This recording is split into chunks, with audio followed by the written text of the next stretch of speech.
Hi there, welcome to my views and news. Two news stories.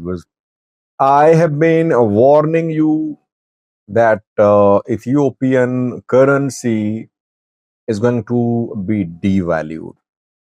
Now, I have more information for you. It should be a warning for those who have birrs, birrs in their bank accounts, birrs at home. What should they do? What is the government's plan? How much devaluation is on the cards?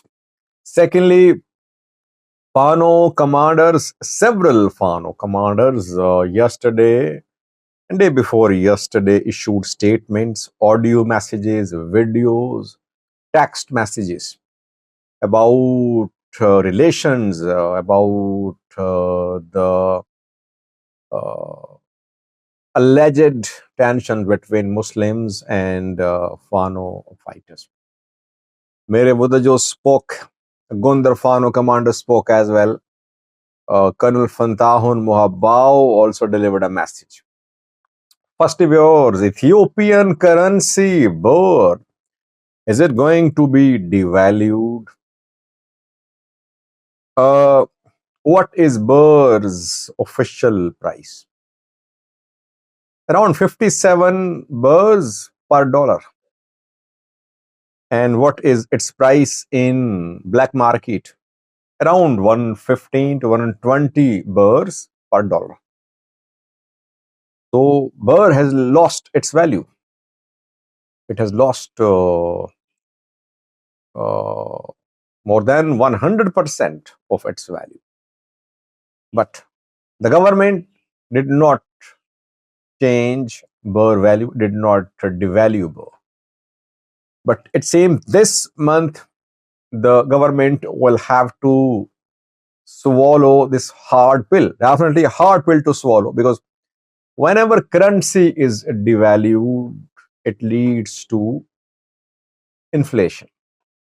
Price hike is an immediate result of currency devaluation. Common man suffers, definitely.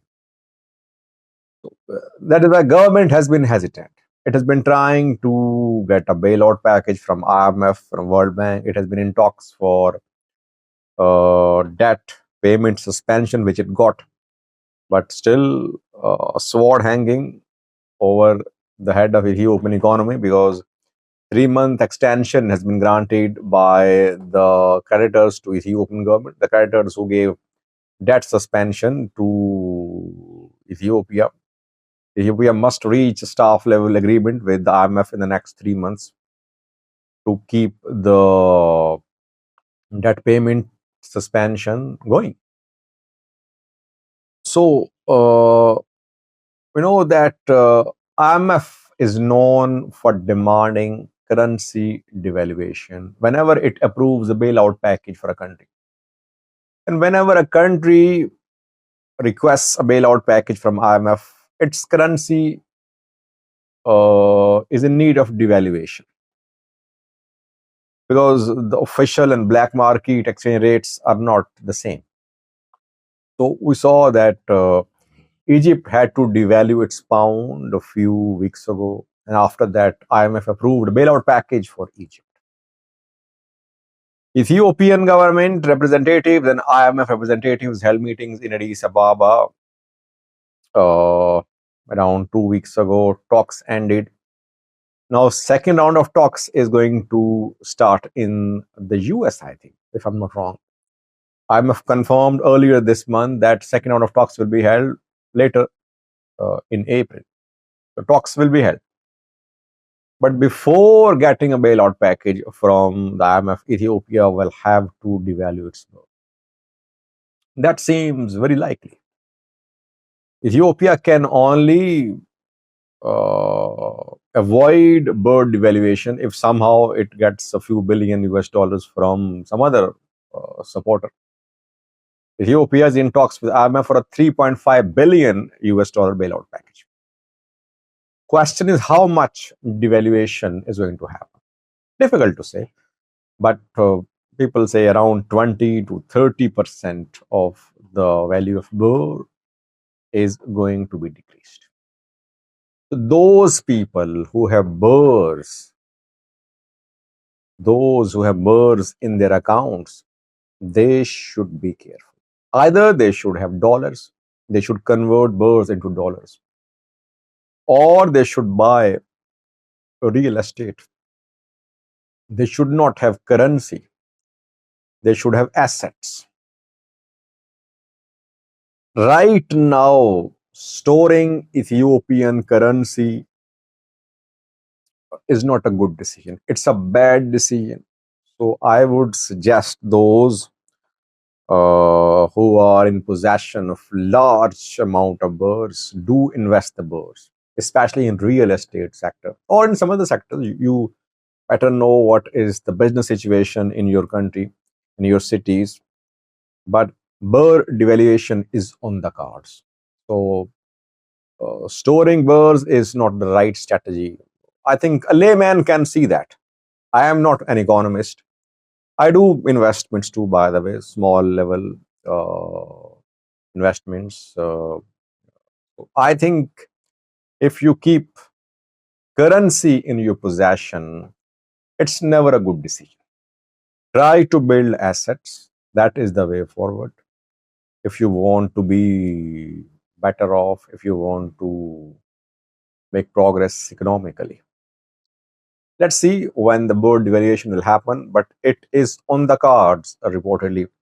How much will Ethiopia get from the IMF? Around 3 billion US dollars. Ethiopia is in dire need of this bailout package. Ethiopia has made some progress because we have seen this month that World Bank approved some packages for Ethiopia in the form of grants, loans, etc. 1.75 billion US dollar financial aid for Ethiopia.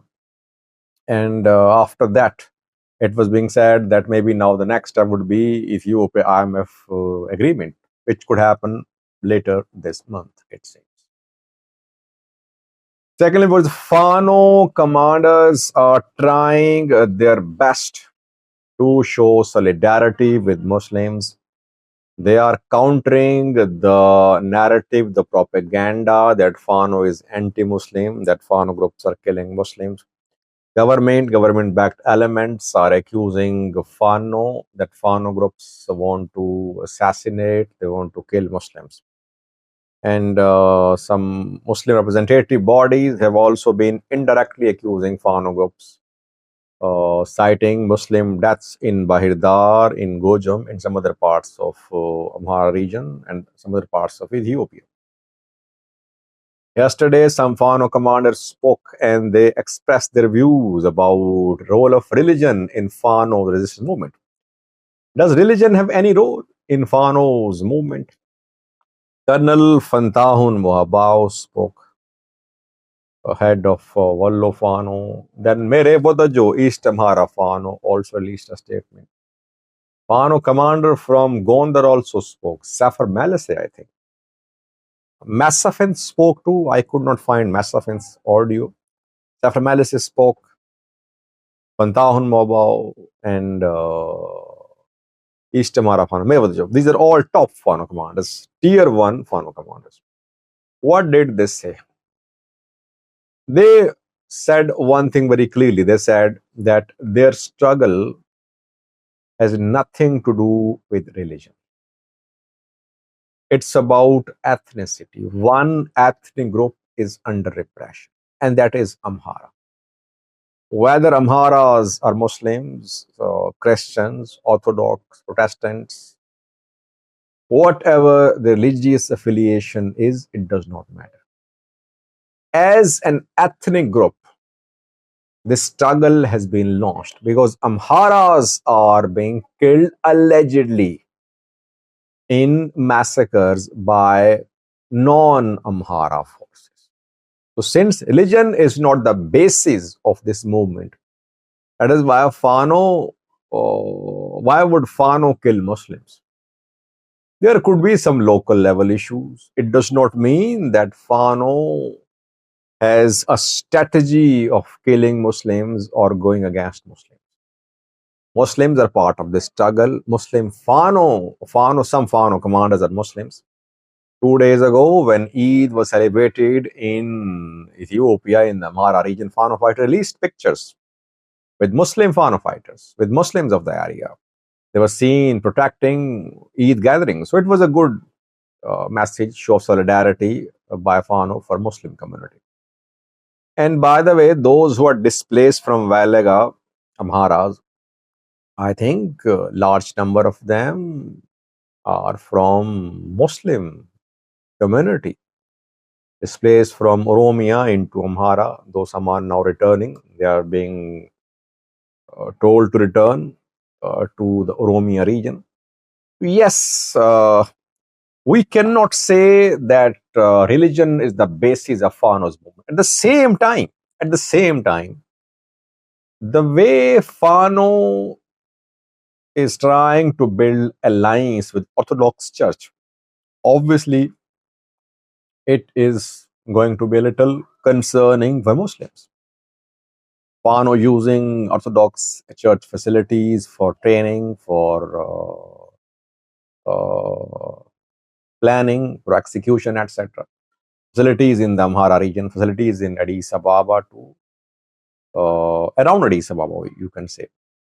So that I have not heard of Fano using Muslim worship places. I have not heard of any such development. Government also accuses Fano of using Orthodox Church monasteries. Government has not said anything. It has not accused Fano of using Muslim worship places too.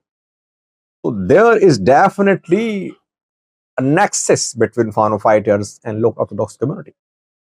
That is why Muslims could be worried. So Fano fighters are trying to dispel this impression that it is anti-Muslim.